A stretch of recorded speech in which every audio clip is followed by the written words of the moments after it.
अमरवाणी के दर्शकों एवं श्रोताओं को सादर प्रणाम। जय यीशु। आज प्रेरित काल दूसरा इतवार है, साथ ही साथ माता कलीसिया पवित्र त्रेतु का त्योहार भी मना रही है। हाँ प्रिय मित्रों, मैं आज हमारे मनन चिंतन के लिए प्रेरित काल के दूसरे इतवार का सुसमाचार भाग को चुन लिया है। यहाँ पर संत लूकस के अनुसार पवित्र सुसमाचार अध्याय 7 वाक्य 36 से लेकर 50 तक वाक्य है, जिसमें एक पापिनी स्त्री जिसको प्रभु यीशु के द्वारा पाप क्षमा मिल गया उसके बारे में बताए गए हैं। हाँ प्रिय मित्रों, सिमोन नामक एक फरीसी प्रभु यीशु को उनके घर में भोजन दिया था। उस समय विशिष्ट अतिथियों के बीच में बाहर से एक स्त्री, जिनके ऊपर पापिनी का मुहर लगाए हुए हैं लोगों के द्वारा, वह स्त्री आ गई और पश्चाताप की आंसू से प्रभु यीशु के पांवों को भिगा दिया। अब उसके बाद में वह स्त्री अपने ही बालों से उसको पोंछ लिया और इत्र डालकर चूमने लगी।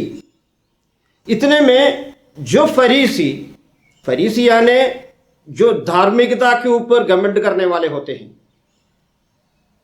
सभी धार्मिक कानूनों को पालन करने वाले समझते हैं, वह फरीसी अपने मन में बोलने लगे, अगर ये व्यक्ति यानी प्रभु यीशु ये जान जाता कि ये स्त्री कौन है, अगर प्रभु यीशु नबी होता तो जान जाते कि ये स्त्री कौन है।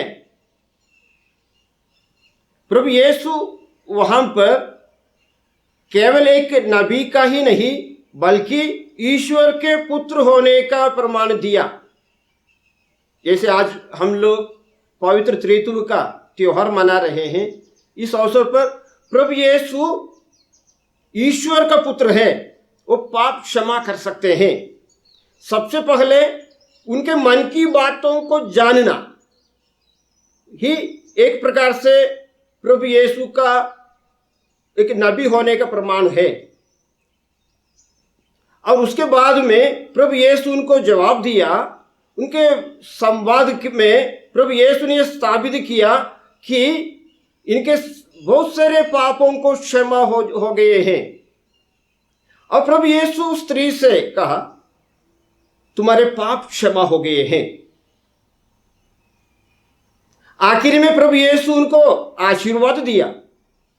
उसमें प्रभु यीशु यह बात भी कहा, तुम्हारे विश्वास ने तुम्हारा उद्धार किया, शांति प्राप्त कर जाओ, शांति को लेकर जाओ, विश्वास ने तुम्हारा उद्धार किया। हम लोग यहां पर देखते हैं, जो वहां पर भोजन का आयोजन किया उनको नहीं, ना वहां पर भोजन पर बैठे हुए विशिष्ट मेहमानों को, बल्कि वह पापिनी स्त्री को उद्धार मिला है। उनको ईश्वर के आशीष मिले हैं। तुम्हारे विश्वास ने तुम्हारा उद्धार किया। वह व्यक्ति जो प्रभु यीशु को वहां पर निमंत्रण दिया था, उसमें उतना विश्वास नहीं था कि वह प्रभु ईश्वर का पुत्र है। उसको यह भी शक हुआ कि यह नबी नहीं है। अगर नबी होता तो उनको जान जाते कि स्त्री कौन है। उनके मन में शक थे।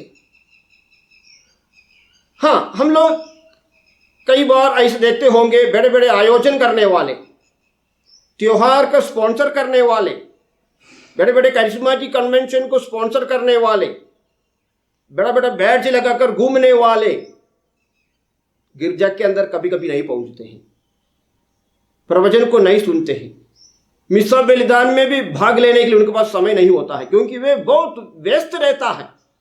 आखिरी में कुछ लोग जो अपने आप को पापी समझते हैं, पश्चाताप के साथ, विश्वास के साथ सारे धार्मिक आयोजन में भाग लेकर कृपा लेकर चले जाते हैं। ये आयोजन करता लोग बाहर बैज लगाकर घूमने वाले खाली हाथ घर लौटते हैं। कृपा की दृष्टिकोण से। जब एक बार मैं केरल में एक सज्जन के पास गया था, विशेष करके अपने अनाथ आश्रम के बच्चों के लिए मदद के लिए, उसने मुझे बताया, फादर जी इस बार का अभिषेक आरती का प्रोग्राम में स्पॉन्सर किया है, 25 लाख रुपया खर्च है फादर जी, 25 लाख, आप भी आइएगा वहां पर। ठीक है, मैं वहां पर गया तो मैंने देखा हजारों की संख्या के लोग अंदर बैठ कर प्रवचन सुन रहे हैं, शंघाई प्रार्थना में भाग ले रहे हैं, लेकिन मेरा यह मित्र एक बड़ा बैज लगाकर बाहर घूम रहा है देखने के लिए, पूरा व्यवस्था ठीक कराने के लिए। उनके पास समय नहीं था कि ईश्वर वचन सुनने के लिए या वो चंगाई प्रार्थना में भाग लेने के लिए, पवित्र गढ़ी में वहां जाकर भाग लेने के लिए, या मिस्सा बलिदान तक में भाग लेने के लिए तक उनके पास समय नहीं था। ये आयोजन करते बन गया था, बहुत घमंड के साथ घूम रहे थे। हमारे ये फरीसी जो आज हमने पवित्र सुसमाचार से सुना, उनका मामला भी वही है, बहुत बड़ा आयोजन करते हैं। कभी कभी हम लोग आयोजन करता बन जाते हैं, लेकिन ईश्वर की कृपा ले जाने वाले और कोई होते हैं। पश्चाताप के आंसू बहाना, विश्वास के साथ प्रभु यीशु के पास पहुंचना, प्रभु यीशु के ओर से हमें मुक्ति मिल सकते हैं। संत यूहन्ना के अनुसार पवित्र सुसमाचार में अध्याय 3 में 16वां और 17वां वाक्य में हम पाते हैं कि ईश्वर अपने इकलौते पुत्र को संसार में इसलिए भेजा कि संसार को उद्धार करे। हम उस ईश्वर वचन को जरा पढ़कर देखें। संत यूहन्ना के अनुसार पवित्र सुसमाचार अध्याय 3 16 और 17वां वाक्य, ईश्वर ने संसार को इतना प्यार किया कि उसने उसके लिए अपने इकलौते पुत्र को अर्पित कर दिया, जिससे जो उसमें विश्वास करता है उसका सर्वनाश ना हो बल्कि अनंत जीवन प्राप्त करे। उसमें विश्वास करना है कि वह ईश्वर का पुत्र है और उनके पास पहुंचना है। तुम्हारे विश्वास ने तुम्हारा उद्धार किया। प्रभु यीशु उस पापिनी स्त्री से कहा, तुम्हारे विश्वास ने तुम्हारा उद्धार किया। हम विश्वास के साथ प्रभु यीशु के पास पहुंचना है, पश्चाताप की आंसू बहाना है, ईश्वर की कृपा मिलेगा। हम कितने भी पापी क्यों ना हो, प्रभु हमारे पापों को क्षमा करने के लिए तैयार है। पवित्र त्रित्व के त्योहार मनाते वक्त भी हम लोगों के मन में इस बात को लेकर चलना है, ईश्वर पिता परमेश्वर, पिता अपने पुत्र को संसार में इसलिए भेजा कि किसी को दोषी ठहराने नहीं बल्कि सबको बचाने के लिए भेजा है। और इसलिए भी भेजा है कि उनको मालूम है इंसान को जब सृजन किया था, इंसान को ईश्वर के बराबरी में सृष्टि नहीं किया गया। बाइबल में जरूर बताते हैं ईश्वर अपने प्रतिरूप में, इसका मतलब नहीं है कि ईश्वर अपने बराबरी में सृष्टि किया गया है।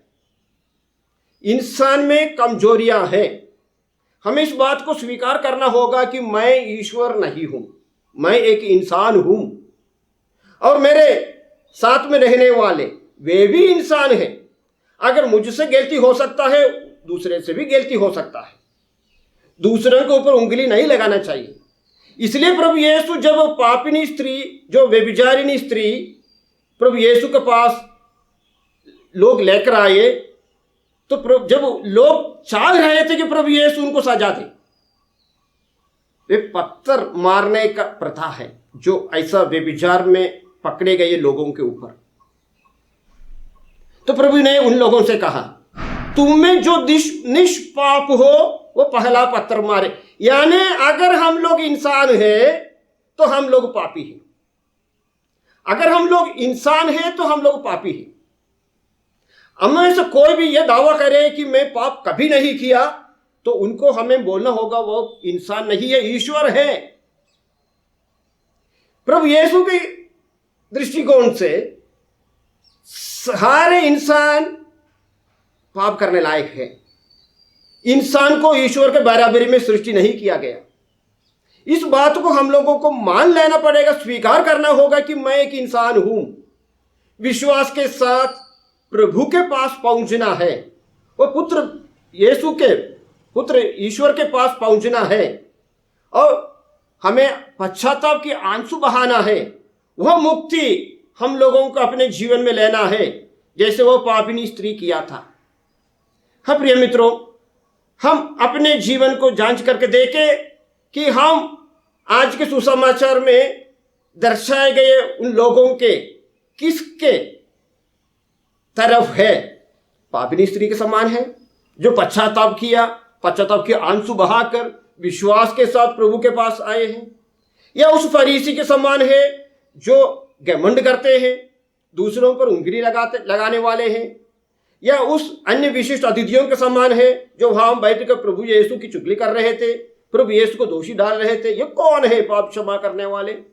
या हम प्रभु यीशु के समान हैं जो हमारे सामने आने वाले, गलती करके आने वाले को भी हम क्षमा करते हैं, जो सॉरी मांगते हैं, माफी मांगते हैं, क्या हम उनको क्षमा करने के लिए तैयार हैं, या हम उनको सजा देने के लिए हमेशा आगे बढ़ते हैं? अगर हम दूसरों को क्षमा करते हैं, हम प्रभु यीशु के समान हैं। अगर हम लोग अपने पापों के प्रति पश्चाताप करते हैं, हम लोग संत के समान हैं। कहा जाता है पाप करने वाला इंसान है, पापों के प्रति चिंता करने वाला या पश्चाताप करने वाला संत है। पापों के प्रति चिंता ना करने वाला, पश्चाताप ना करने वाला वह शैतान है। हम इनमें से कौन है?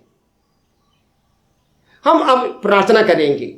हम अपने आंखों को बंद करते हुए थोड़ी देर के लिए प्रार्थना करें।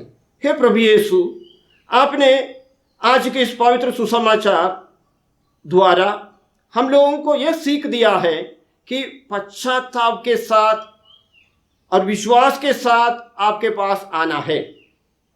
जो कोई विश्वास के साथ आया उनको पाप क्षमा मिलेगा।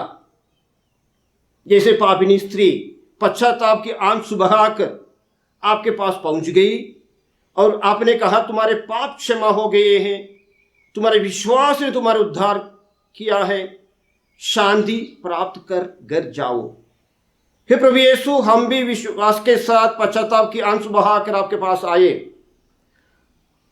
और आपके द्वारा लाए गए उस मुक्ति का अनुभव भरपूर मात्रा में अपने जीवन में महसूस कर पाए।